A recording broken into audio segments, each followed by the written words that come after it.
Hello and good morning, good afternoon, and good evening to everyone. We are about to start the session. I will just kindly ask the favor to the presenters to raise their hands so that we can identify them. And soon after that, we are going to begin the presentations.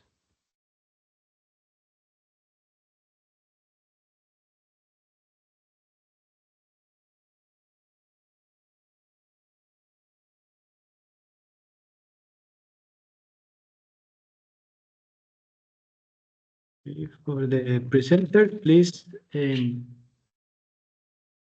presenters, please, raise your hands. We can tag them here so that we can begin. Send an email to go.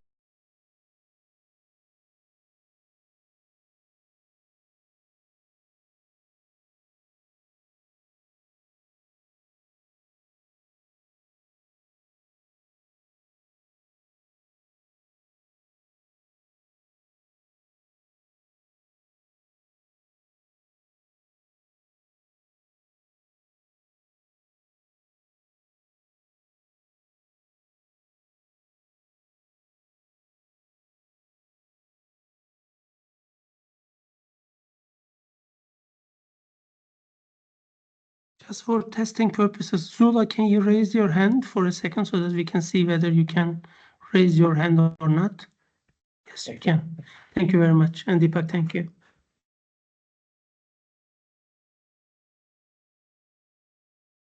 Good. So once again, we do a call for the presenters to raise their hands so that we can identify them and to make sure that they can have the mic on time.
Sorry, once again, we are doing a call for the presenters. Please, can you raise your hands?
Excellent. So, Mohammed, we are going to do a small test for presentation purposes.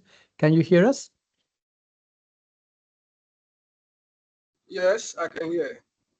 Excellent. Thank you very much. So, um, welcome once again, everyone. Good morning, good afternoon, good evening. We are in the session of child functioning, anxiety, and depression. Um, Ground rules, you have heard them from the previous time. Let's be respectful of time. We are going to have 15 minutes for each of the presenters and questions at the end of it. Also, please write your questions in the Q&A section as brief and concrete as possible. If you have more than one question, please put them in different comments so that we can share them accordingly to the presenters. Saying that, and for the sake of time, please, Mohammed, the floor is yours. I will interrupt you briefly at minute number 5 minutes left and 2 minutes left. Thank you very much. Okay.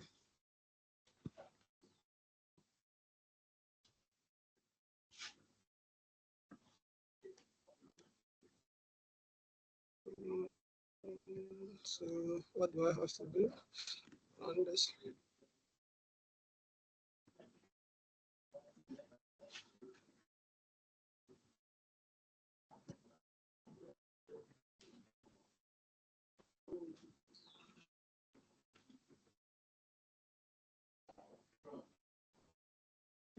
Okay. Okay, please share your screen and then the floor is yours.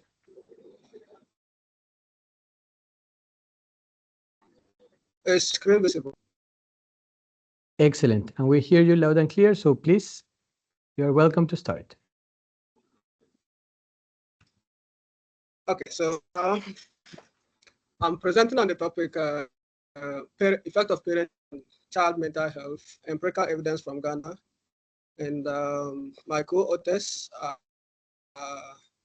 Samuel Sekyi and Naasegnibe Kuunibe, all from the Department of Economics, Simon Diedondombo, University of Business and Integrated Development Studies, Ghana. This is the outline of my presentation. All right, the Sustainable Development Goals adopted the United Nations in 2015 provides a framework which is to be used to address global challenges, which includes health and well-being in general. Special Goal 3 aims to ensure that persons have healthy lifestyles, and it also aims to ensure and promote for ages, focusing mainly on mental health, and this is overlooked as overall health, according to the United Nations 2015. The concept of child mental health is very crucial as it lays a foundation for the future well-being and productivity of children, even though we have not actually seen any research done which links child mental to mental health of adults when they finally grow. But from our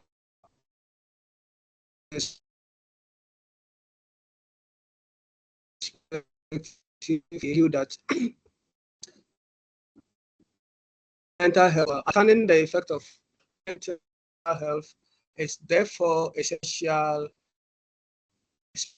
with the SDG framework. And as we stated earlier, it is fundamental to overall well-being and development.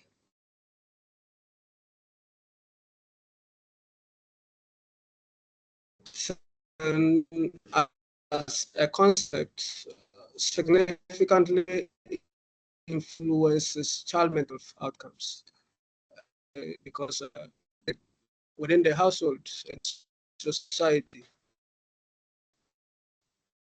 we see two types of parents.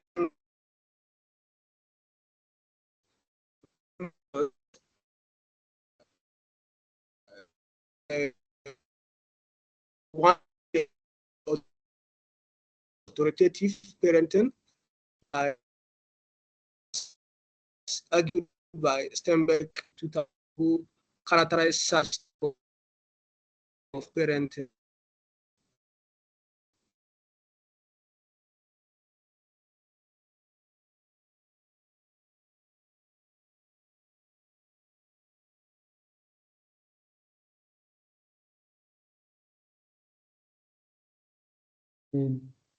Excuse me, Mr. Mohammed.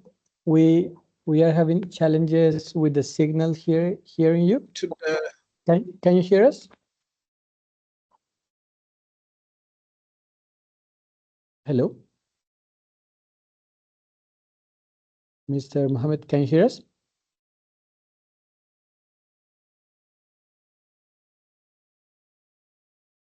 So because of the signal challenge, if I may, I will request to pass to the second presenter, and then we come back to you to check if the situation is improved. So hopefully that will help us, advance, because at the moment it's very difficult to listen to you. Sorry about that. Mr. Hasibul Islam, are you there? Yes, I'm hearing.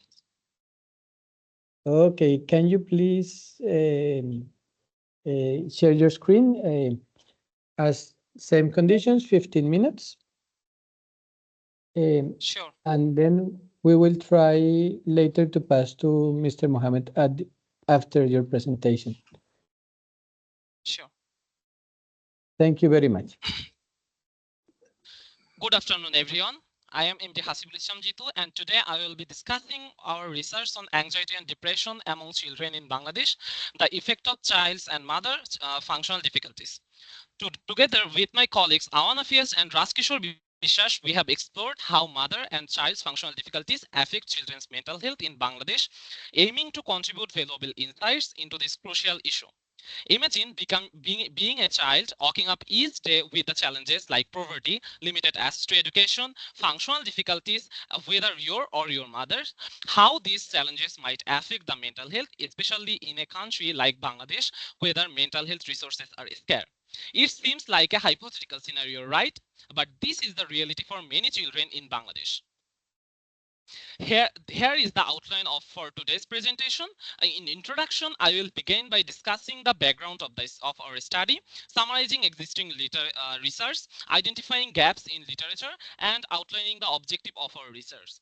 Then in method section, I will explain the data and variables we used, along with the statistical methods applied in our analysis. Next, I will present our key findings and offering insights into what data revealed in the results section. And finally, in discussion and conclusion, I will discuss the implications of our findings, proposed policy recommendations, and conclude the presentation. Let's begin by understanding the background of this study, how global trends and specific local issues have influenced the mental health outcomes in children. Globally, the prevalence of depression and anxiety among children is alarmingly high, affecting approximately 25.2% and 20.5% children respectively. Although Sustainable Development Goal 3.4 aims to promote mental health and well-being, many countries are struggling to meet this target. On critical, yet often overlooked factor is impact of the functional difficulties on both social and mental activities. These difficulties, particularly when experienced by both mother and children, can significantly influence a children's mental health. Now you might wonder, what do we mean by functional difficulties? In children, this term refers to the challenges in any of the following four domains: sensory, such as vision or hearing impairments; movement, difficulty in walking or coordination; cognitive, issues with learning or understanding; and emotional or behavioral, challenges in managing emotions or behaviors. However, the relationship between these functional difficulties and mental health remains unexplored, especially in the low and middle income countries like Bangladesh. The gap underscores the importance of our study. Given this backdrop, it's crucial to explore what existing research tells us, and more importantly, what gap remains to be filled. Previous studies have mostly focused on how children's demographic, socioeconomic, as well as individual functional difficulties factor impact their mental health.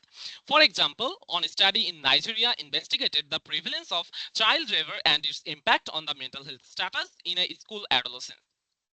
Another study explored the relationship between child abuse, neglect, and mental health outcomes in children and adolescents from Jamaica and Uganda.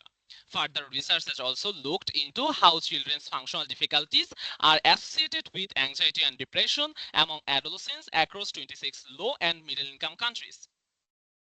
However, the literature review reveals that the combined effect of both maternal and child functional difficulties has been largely overlooked, particularly in low and middle income countries, including Bangladesh. This is the gap our research aims to address. Now that we have identified the research gap, let's look at the specific objective of this study. The goal of this study is to assess how maternal and child functional difficulties influence anxiety and depression among children. Additionally, we will compare this child's anxiety and depression level regionally and identify the key demographic, socioeconomic, and health factor. That means actually which individual factors that play a role. Now let's move on to the data overview. Our study utilizes data from the Bangladesh Multiple Indicator Cluster Survey 2019, which employed a two-stage stratified cluster sampling method. After excluding the cases with missing data, our final sample size consisted of 26,461 children. The dataset features at almost equal sex ratio, that means 50% male and 50% female, and a balanced age distribution between the children 5 to 9 and those aged 10 to 14. Notably, approximately 20% of the children are in the sample from the rural areas, and with the remaining 20% are from their urban counterparts. With the data in hand, we have identified the key outcome variables and covariates that would guide our analysis. Our primary focus was on outcome variables such as children's anxiety depression status. The covariates were categorized into three sections: demographic, socioeconomic, and geographic. The demographic section includes variables such as the age and sex of the children, mother's education, and child's mother's functional difficulties. The socioeconomic section includes attending school or early childhood program, involvement in hard work, facing physical punishment, facing verbal abuse, and wealth index. The geographic section covers the place of residence and the region. These variables allows us to truly understand the factors that predominantly affect children's mental health in Bangladesh. Let's now turn our attention to the statistical analysis. To investigate the joint effect of child's mother functional difficulties on anxiety and depression, we created a joint exposure variable by combining the functional difficulty level of both the children and the mother using the common reference group approach. Now you might have a question: what do we mean by this joint exposure variable, right? A joint exposure variable is a new variable created to assess the combined impact of two separate variables based on the different level of those two variables or the past variables.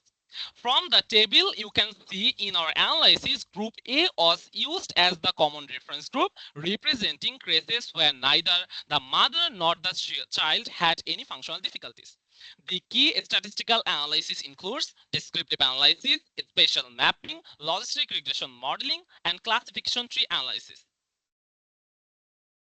Now let's move on to the results of this analysis, beginning with the spatial mapping of anxiety and depression prevalence across regions. Overall, the prevalence of anxiety and depression in Bangladesh was 6.2% and 8.9% respectively. However, our spatial mapping revealed significant regional disparities in these prevalence rates among children, with some regions exhibiting alarmingly high figures. For example, in Sylhet region, only 0.6% children were reported to experience anxiety, whereas in Borishal region had a much higher rate of 16.2%. Similarly, for depression, in the prevalence ranged from 0.9 in Sylhet to a staggering 33.4 in the Mymensingh region. These findings highlights the substantial regional variations in the prevalence of anxiety and depression among children in Bangladesh. Beyond the geographic disparities, our descriptive analysis revealed additional insights. Anxiety varied across the level of wealth index, ranging from 6.7 for the richest to the 10.1% for the poorest group, while depression prevalence remained relatively consistent across all wealth index levels. For joint functional difficulties, anxiety varied a lot from 5.1% to 43.3%, and depression also varied from 7.5% to a staggering 47.9%. Anxiety and depression were notably higher in children subjected to a verbal punishment, and children from rural areas also faced 1.1% higher anxiety and 2.4% higher depression compared to their urban counterparts. To deepen our understanding, we conducted logistic regression analysis and visualized the significant outcome using the adjusted odds ratio plot. This adjusted odds ratio plots includes only the variable that were significant at 5% level of significance. One thing I want to mention here that here I actually created this adjusted odds ratio plot using the significant level of this variable. The adjusted odds ratio plot revealed that both child and maternal functional difficulties and region were the most significant predictors of anxiety and depression. If you look at the adjusted odds ratio plot, you can see children with functional difficulties whose mothers also had functional difficulties were associated with 10.2 times odds of having depression and 9.4 times odds of having anxiety compared to the child's mother pair without any difficulties.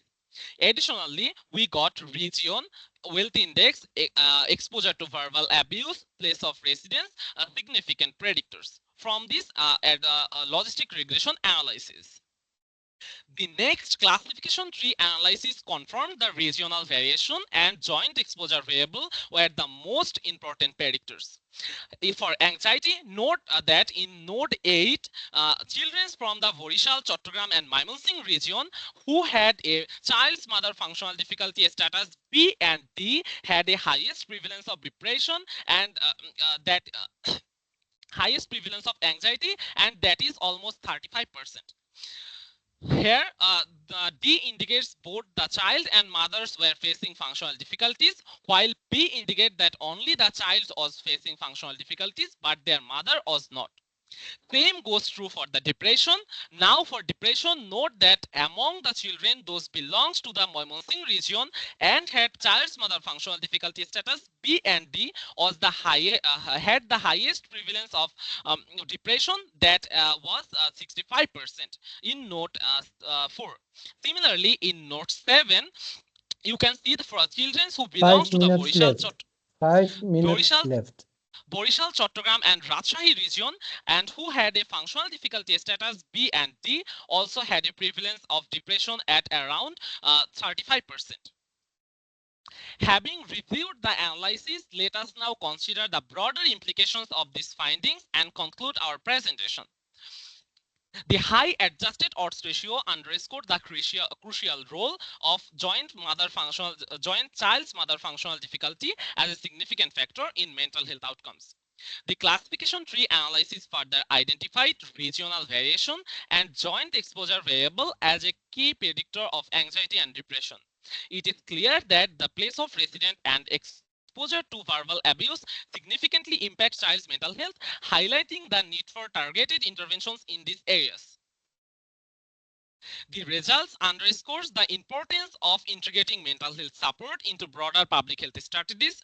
In conclusion, our research provides a roadmap for the policymakers to promote mental health as a part of sustainable development goals, especially SDG 3.4, which aims to enhance mental health well-being for all.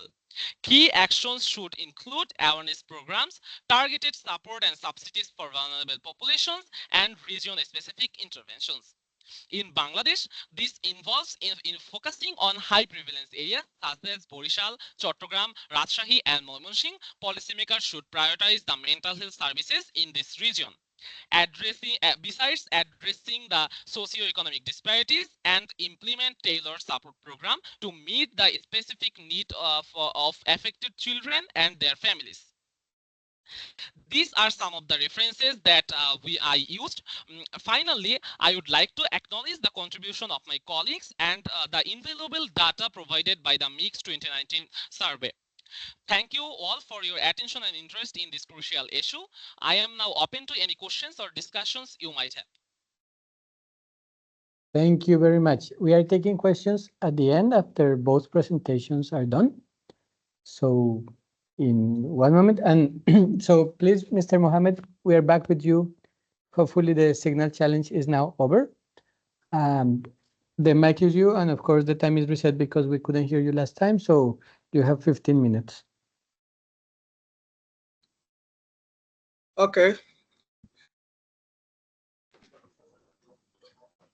I hope my screen is not showing.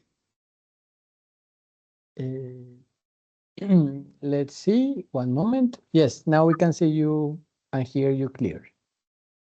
Okay. So I initially started by introducing myself.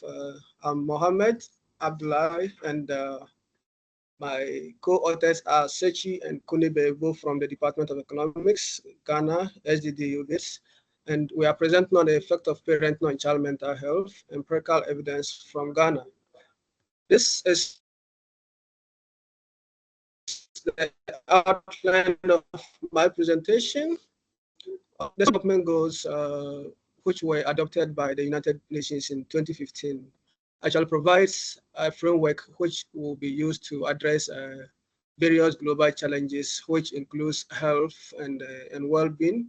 And specifically, Goal 3 of the Sustainable Development Goals aims to ensure that persons have healthy lives and also to promote well-being for all ages, with focused on the mental health, which is often an overlooked aspect of health. Our concept, mental child health, is very crucial as it lays a foundation for future well-being and productivity. This actually, we've not been able to find any literature that supports that future well-being or the well-being of adults can be traced back to their child mental health. Nonetheless, we still maintain that it is important to look at the well-being of children at the younger ages before this can translate to future well-being. And so, therefore, understanding the effect of parenting on child mental health is very essential, especially within the SDG framework. As we've already indicated, mental health is fundamental to overall well-being and development. Parenting significantly influences children's mental health outcomes, especially as it serves as a primary socialization mechanisms for children coming up. So in the society, and the literature has identified two major parenting setups or structures. One being the authoritative parenting, which is characterized by warmth and structure, and literature indicates that this type of parenting is generally associated with positive mental health outcomes, as indicated by Sternberg 2001, and the authoritarian and neglectful parenting, which often involves harsh discipline and a lack of emotional support. And literature indicates this is linked to adverse mental health conditions such as depression and anxiety. And this is the type of parenting structure our study focuses much on, basically because of the availability of data. Now, if you look at the family stress model, it suggests that economic hardship and parental distress can disrupt positive parenting practices, which can lead to poor mental health outcomes in children. And for Ghana, this model is particularly relevant where economic challenges are widespread. And if you also look at the attachment theory, it also argues that the quality of parent-child relationships could influence child mental health and their well-being. And culturally, within Ghana, we see that parenting actually can be influenced by the cultural setup and with the traditional belief that respect for elders and the use of corporal punishment are actually parenting strategies people use, and it could influence the mental health of children.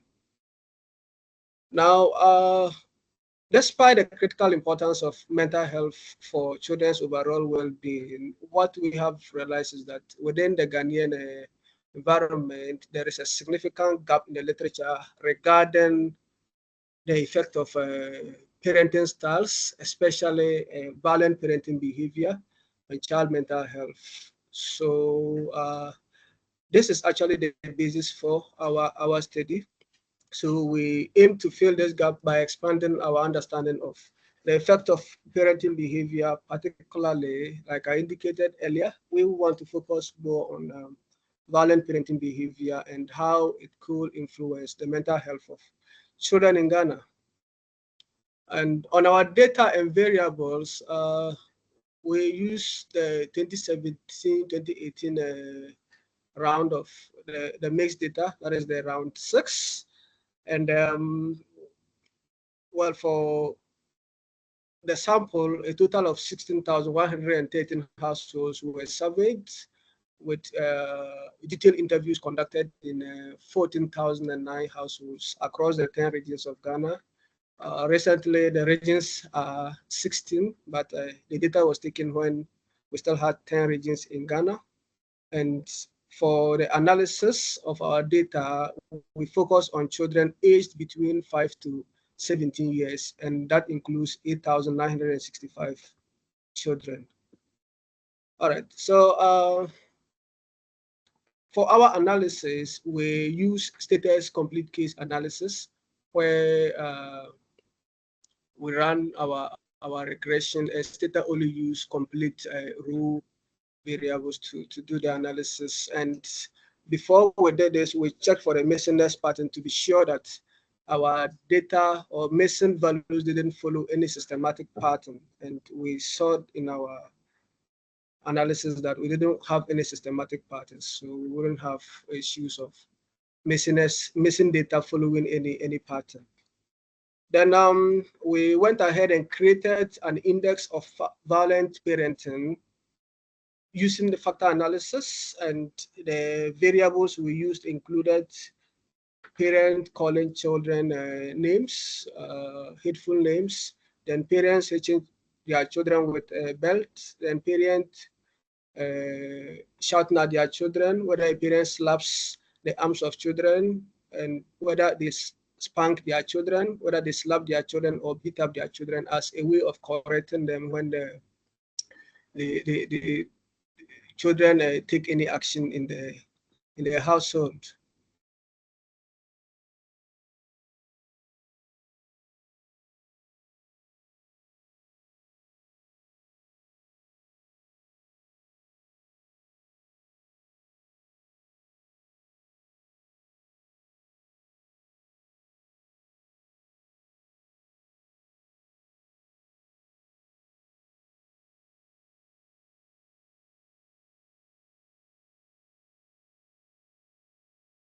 Mr. Mohammed, can you hear us?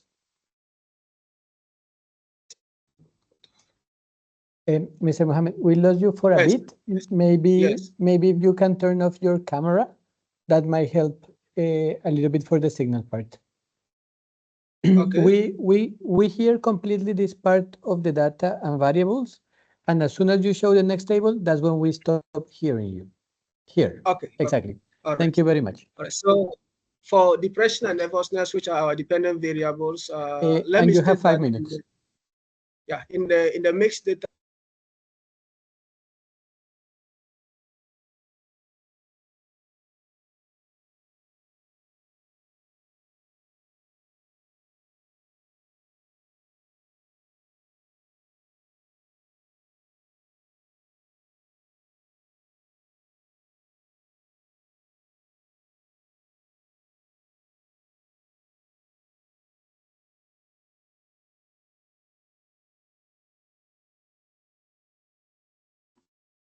Hello, am I clear?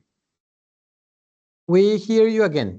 So we Okay, stop hearing you in this slide. Yes, all right. So our depression and nervousness are measured as binary variables, whether a child occasionally or regularly feel nervous. And for violent parenting, like I indicated, we created an index of violent parenting with 8 indicators, which I initially indicated. Then we also add other control variables, including whether the child has ever attended early childhood education or otherwise, whether the educational status of the child, whether the child has any functional disabilities, and also the number of children in the household of the child, whether the child is exposed to work. So here we measure it by the number of works, then the age at which a child starts going to school, then the wealth index and parents' education. Okay, we use a bivariate probate model. So this is the setup of the bivariate probate model to capture the joint effect of depression and nervousness. All right, so this is the setup. So let me pay attention to the variables of interest. Here we find that about 51% of children indicate that occasionally or regularly they feel depressed, and 52% indicates that occasionally they feel nervous. And if we look at our independent variables, whether a child is being hit by the parent, shouted at, and all that, we see significant numbers there. All right, so for the first estimation, we find the effect of parenting on child mental health. This is the index, and what we realize from this table is that parenting behavior, in this case, violent parenting behavior, is associated with depression and nervousness. So parenting behavior increases depression by about 0.8% and nervousness by about 18%. Then we also find that when children are exposed to longer hours of work, it increases their probability of being depressed and the likelihood of being nervous. And we also find that functional disability actually have the likelihood of letting children be depressed or nervous. Then here we look at the various indices we used, and we find that whether a parent call child names, or they hit children with belts, they shoot their child, they shout at children, or slap the arms of children, they all increases child mental health, or in this case, child nervousness or depression. I think if you look at both and table 5, sorry, I indicated this as table 2, but table 5, we find that whether we use the aggregated index or we use the various indices, we still find that violent parenting increases the likelihood of depression or nervousness. So in discussing the results, we find that there is a strong positive and significant association between violent parenting behavior and child mental health issues. So that children who are exposed to violent parenting are more likely to experience both depression and nervousness. And this aligns with the authoritarian literature, which indicates that when we use corporal punishments and neglectful parenting, it is likely to increase the risk of mental health issues amongst children. Then we also find that other variables which are also very important to look at, the exposing children to long hours of work, functional disabilities, and where children start going to school at ages at older ages, they are more likely to increase the probability of depression and nervousness in Ghana. So based on our findings, we encourage non-violent, supportive, and consistent parenting approaches to foster healthy emotional development in children. Then we also recommend that policy be made such that we will be able to strengthen the legal framework in Ghana to protect children from all forms of violence, including those within the homes. And for further research, we think that there should be studies which try to link childhood depression or childhood mental health issues to adulthood mental health issues.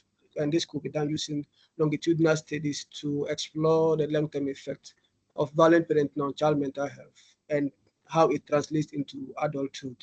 And we also suggest that empirically we can estimate how early experiences of violent parenting impact mental health trajectories over time. And this can be done using longitudinal data. All right, so these are some of our references, and thank you for having me.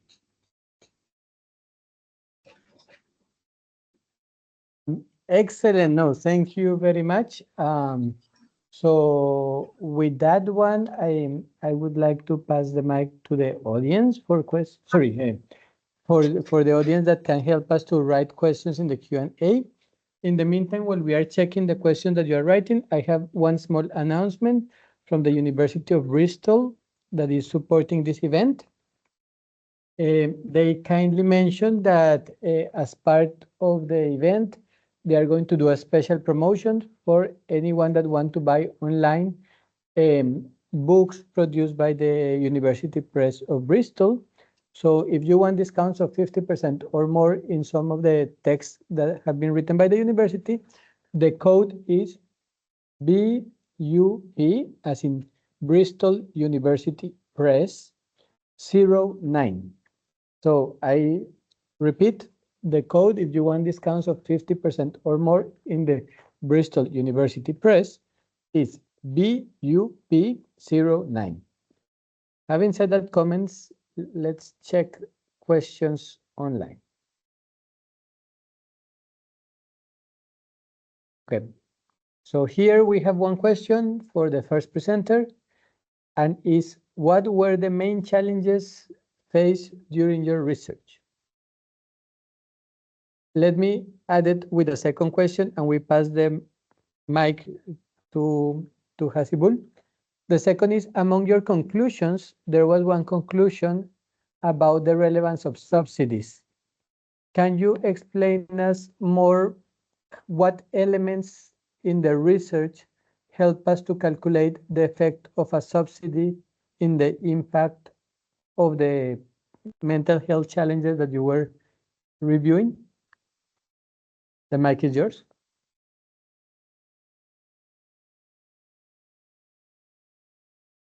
Hey, it's for me. Yes. Hello. So challenges and the connection between your conclusion of the subsidies with the findings of the data. How can you articulate those two? Okay. Actually, I mean by the subsidies means actually we have to focus on the group who are actually facing those challenges. That means the children who belongs to the Mymensingh region who actually faces some problem. That's why he actually facing this anxiety and depression problem. The on the other hand, from the children from the Dhaka region or the other region are not facing this. That can be they have enough playground or enough extra pleasure facilities that the Mymensingh children are not getting. I mean that kind of subsidies that we have to target of those specific people of specific these children and specific needed that can be fulfilled.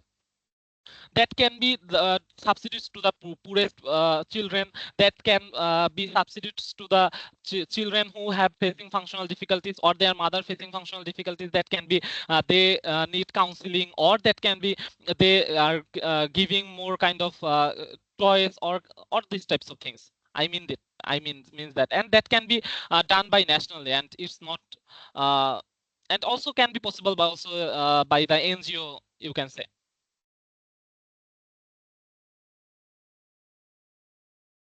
Excellent. Thank you very much.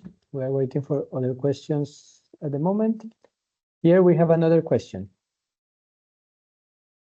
Because this, specifically for this survey, the balances, the data collected is quite unbalanced, and there's likelihood of missing values. How were these cases completed? This question, I think, applies for both indeed. So when you find missing values, you imputed them with some values as you kind of estimate what should be, or you remove the observations, and what checks did you do so that when you remove the data, you don't induce any bias by doing so? Please, Mr. Mohammed, and then Mr. Hasibul. Okay, for our approach to treating the missing variables, because most of our variables were binary encoded 0 to 1, we thought it was not a good approach to impute data for such variables. So, like I indicated in the presentation, we use status inbuilt complete case analysis command. And before we do that, what happens is that if you run the estimation, Stata only uses rows with complete cases for all variables used in the analysis. And what happens is this then drops some of the variables. So what we first did was to check for the missingness pattern to see whether there was any systematic pattern in the missing variables. Because if we didn't do that and we just used the complete case analysis, we're likely going to see a situation if there was missingness pattern to introduce bias. But like I said, after checking for the missingness pattern, we realized the missing values didn't actually follow any systematic pattern, which meant that the complete case analysis could work without introducing any bias. Thank you. Excellent. Mr. Hasibul? Yeah, for me also the same is true. Actually, I also didn't impute that value because my outcome variable also the binary variable, that means 0 or 1. And besides, actually most of the missing values comes from the depression and anxiety variable. That means my outcome variable. And when I am not getting the status they're anxious or depressed, how I can use those cases in my analysis. Further, the other if I consider the covariates, whether I didn't get that much kind of missing in this variable, and those cases that are missing and that are completely random, and that's why we didn't had problem of that biasness that you mentioned in your question. Thank you very much. Next question here in the chat is for both of you again. And is that given that both studies rely on the two variables that are based on the perception of mothers and caregivers, what do you think are the potential limitations of these measures to really capture the prevalent conditions of anxiety and depression? And to put context to this question, if people are more informed, they may have easier to identify these challenges than if these are less informed.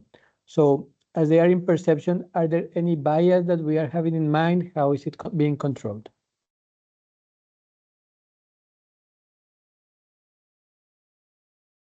Yeah, you are right actually, but the problem is you cannot ask the children directly in context of when you are collecting the data. There is a much possibility that the children is not in the home or kind of situation that if you want to more specifically conduct those research, that in research or collecting data that actually corely analyze the anxiety and depression status of children, that it should be collected from the children, or and also the children, I think, always cannot tell what he behave or what he do when he got anxious, or how often he got anxious. His mother or caregiver is the perfect person who can tell. But if you can get data from both of them, that can be a good possible way, I think. The problem he mentioned in her question.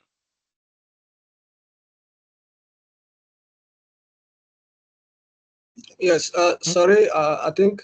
Yes, please.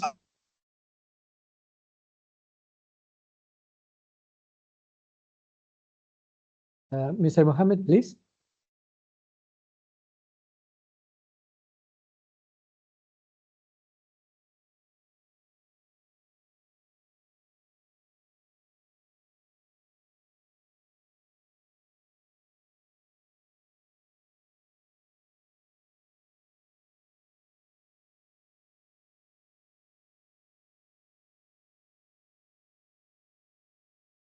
Sorry, Mr. Mohammed, we have against technical challenges listening to you.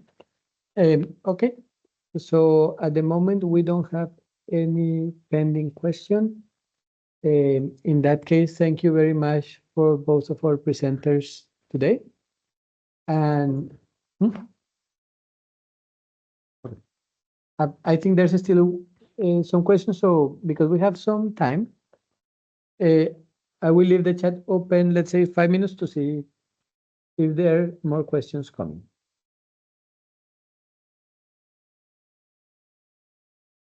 Let's wait now a little bit in case someone is texting a question last minute.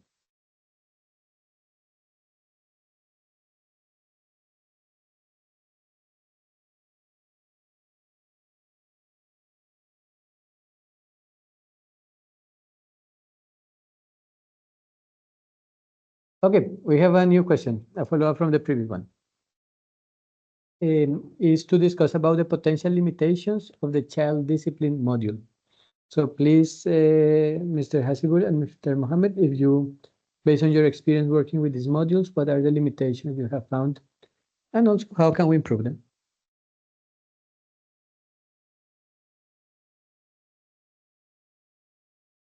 Actually, I didn't consider the child discipline in my analysis. That's why I am not the, I think, not right to talk about it. Mohammed can tell it. Okay, Mr. Mohammed.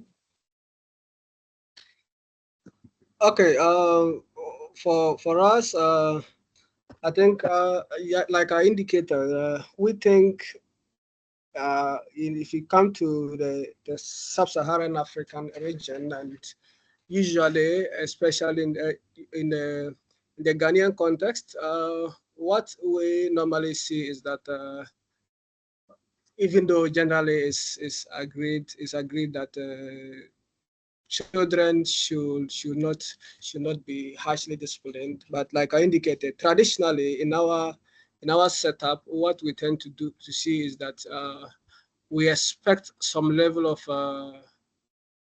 respect from children, and traditionally it is also agreed that using sometimes brute force on children will be a way to correct them. So that is actually one issue with the issue of discipline. So what you tend to see widespread is that children or parents or society sees corporal punishment on children to be a way of correcting children. So I think but those are the issues, and as an evolving society, I think we are yet to catch up with the developed world, and I think for now these are the issues, and that is why I indicated in my recommendation that policies should be very firm on this, and we should also, apart from policy, try to use a little of persuasion and educating parents that I think things are evolving.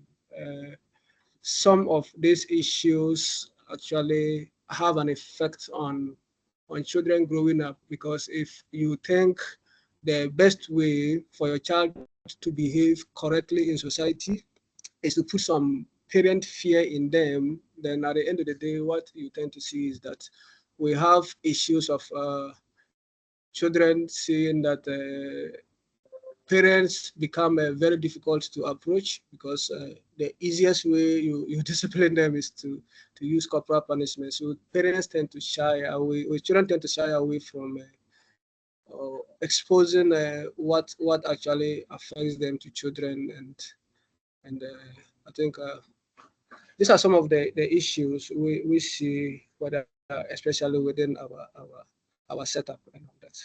I don't know whether Thank you very much.